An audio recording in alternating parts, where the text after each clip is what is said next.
So the truth is this, believe it or not, there are instances where you may not always be able to fulfill and operate from your budget.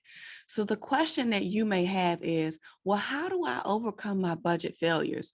Well, let me tell you, you've landed on the right video because today I want to share with you some secrets on what you can do to ensure that you can bounce back from your budget failures. So if you're ready, let's go. The Debt Demolisher TV with Sophia Melone. Hi, everyone. It's Sophia Melonē, the Debt Demolisher, here to bring you the tools, tips, and tricks to help you manage your financial baggage the right way. What an honor and privilege it is to be before you all for yet another episode drop on the Debt Demolisher TV, where we are continuing our conversations around budgets. And more so, we're going to touch on the emotional side of things, because we know when it comes to budgeting, we may not always be able to uplift it to its 100% map out process the way that we've outlined it. So what do we do in those instances where we have budgeted, but what we budgeted isn't quite enough to meet or to handle the expenses that actually came in during that period? In this instance, you will probably feel like you have failed when it came to your budget. Or it could be that you just went completely off budget and you didn't even spend the things that you had allocated because you went over in a different area. Well, in today's video, I want to talk to you all about some instances in which you can take practical steps to overcome your budgeting failures, where you can overcome the instances where you do not operate from your budget completely, or those instances where you inadvertently go over budget. Because what is the truth here? The truth is that budgets are designed to be a plan for us. Your budgets are designed to put it in place before you actually start spending the money, not after the fact. So when you get your money, you want to plan it before it even hits your account. And this is what the budgeting process allows you to do. If you're new to the channel, then you may not know this, but every other Saturday here on the Debt Demolisher TV, we hold a live stream session, which is a working session that will allow us to come in and do our budgets. So you do your budgets with me every other Saturday at 8 a.m. because every Saturday I have my budget meetings at 8 o'clock in the morning. And so as a means to help you get comfortable with planning your numbers, as a means to help you get into the space of recurringly telling your money where to go, I've opened up the room on the channel to create the space for you to come in and budget right along with me at least twice a month. At least twice a month, sometimes 3 times a month, if depending on when the budget with me days fall.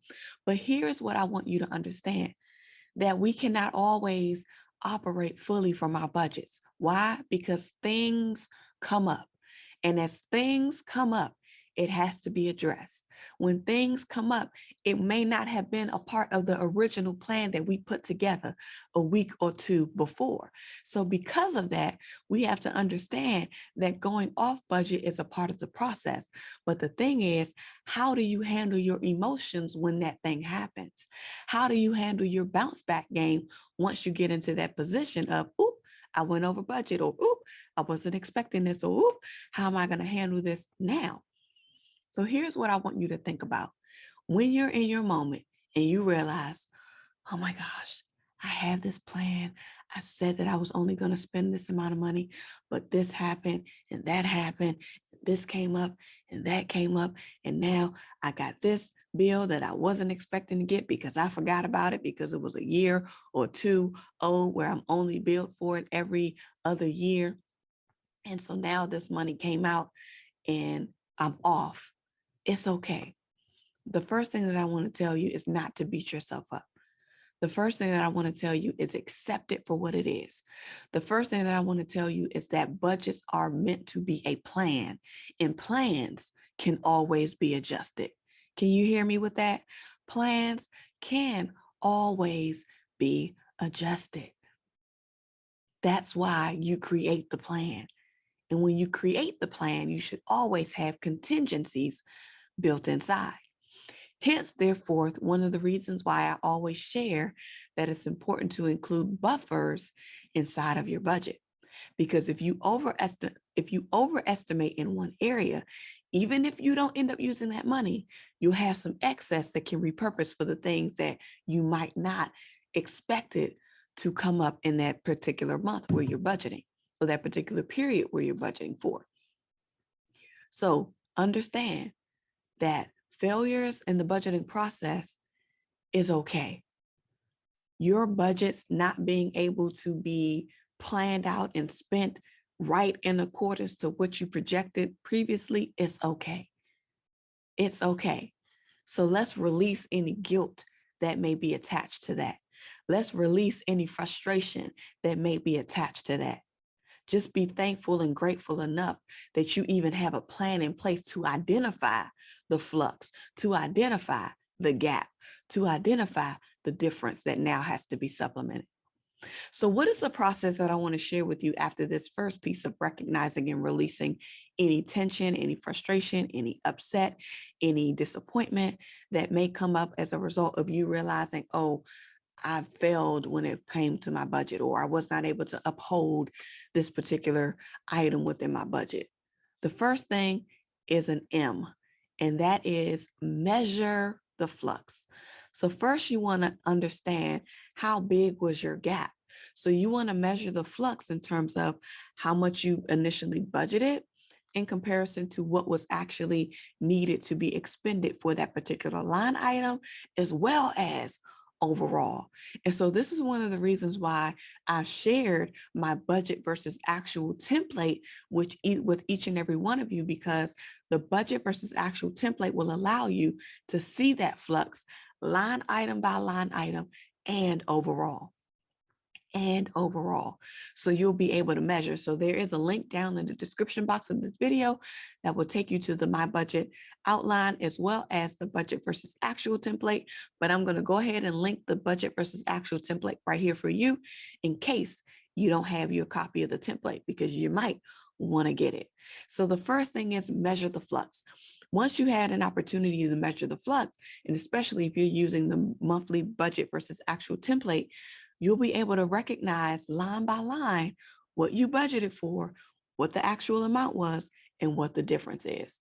So my template is giving you all the calculations that you need, because you're going to get the flux right there inside of the workbook. All you have to do is put your numbers inside.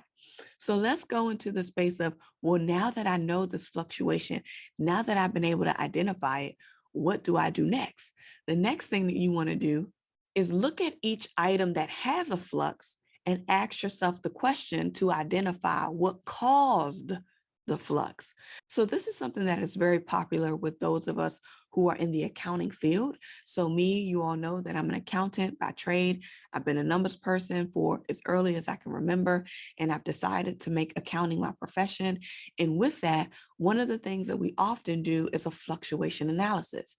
And so one of the reasons why we perform this fluctuation analysis is so that we can understand, or maybe even potentially catch, errors from a previous month, or from a previous period, or from a previous year, because we have to be able to justify what caused our expense line item, or what caused this particular area to be greater or less than from month to month or year to year, because you have to be able to explain. You have to be able to explain the difference. You have to be able to justify that difference. And so what you're doing with this next piece to help you overcome any budgeting failures is to get to the root of the explanation, to find out, well, why did the flux even happen? So you can go through the state of identifying, well, why didn't I have enough for this particular line item? What caused it to go off? What caused it to be different than what I expected? And you can go into this analysis piece to go and find the answers. And so what that will cause you to do is to go back and look at your expenses, go back and look at your bills, go back and look at maybe the item that popped up that you weren't expecting to pop up, to find out why. Go back and look at the activities that occurred within your last month versus this month, because apparently what happened in this period that you were billed for now wasn't something that was normal, because if it was, it would have been inside of your budget. So it could have been a one-off instance that came up for you. So identify the cause and get clear on what caused that fluctuation that you've identified after measuring the difference. The next piece is, once you've identified the difference, once you've identified the cause, now you want to go into strategic mode. You want to go into strategic mode by really thinking about, how can you supplement the difference? How can you supplement that difference? How can you make up for what you didn't have enough for? How can you make up for that? So will that be an instance of you finding a way to generate additional streams of income? Or will that be you finding a way to cut expenses? One of the things that I share on this channel, which I honestly, truthfully share with my private students who are inside of my coaching program, is a CAP method, CAP. And this CAP method is essentially the only thing that you can do to help you get out of debt or even build your cash reserve. And what that is you have to start with the C, which is cut. Identify what you can cut. So the fastest way to free up money is to stop spending the money. The fastest way to free up money is to stop spending the money. So what can you identify that you can cut? So what you can do to help you with supplementing that difference is figuring out, what can you eliminate next month, or what can you eliminate now to help offset that difference? And then you can move into the next aspect of it, which is really the last aspect of it. I'm going to jump down to the P, which is what you can produce. And what you can produce can help you to generate more income. And so as you produce things, as you generate income, that income can help you supplement the difference between that budget versus actual that you had a deficit in, based on the last budgets that you've created. Once you've gone through that space of supplementing, identifying where you can get additional streams of income and where you could actually cut, you got to ask yourself this last question. You have to ask yourself, can I live without what I just cut? Can you live with what you just cut out of your budget? That's only a question that you can answer. I could always suggest and recommend, you may not need this. You may want to cut this. You may not want to do this anymore, but that may not be in alignment with your values. One thing that I always say, each time I'm interviewed, each time I'm producing a video, each time I'm releasing a live stream, each time I'm speaking to a client, is that personal finances are personal. So only you can decide what you want to eliminate from your budget. I can't tell you. I can't tell you that. You have to choose. You have to decide, because it has to be in alignment with your goals, with your values, and with your priorities. One of the videos that I also did on the channel was about how to identify your life priorities and how to decide what's important to you and how to generate your life priorities assessment. So I'm going to link that video right here for you in case you want to take a look at it, because it's very powerful for you to be able to identify what's important to you and why. It'll help you get clear on what your values are. It can also help you get clear on what your financial goals are. And I have a whole nother course that can help you with that, which is a financial goal setting for results course. But let's focus on you getting to an emotional space to get over any downfalls that you may have experienced while budgeting. Because here's what I know for sure. When you feel defeated around your budgets, you're not going to want to do it anymore. When you feel like you can't operate successfully from a budget, you're going to want to throw your budgets in the trash can altogether.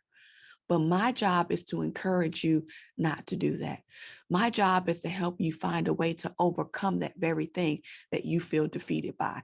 My job is to help you stand strong in your finances. My job is to help you be obedient financially. And the only way that you can do that is by first healing.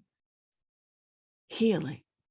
So I just gave you not 4, but 5 steps that you can do to overcome budgeting failures.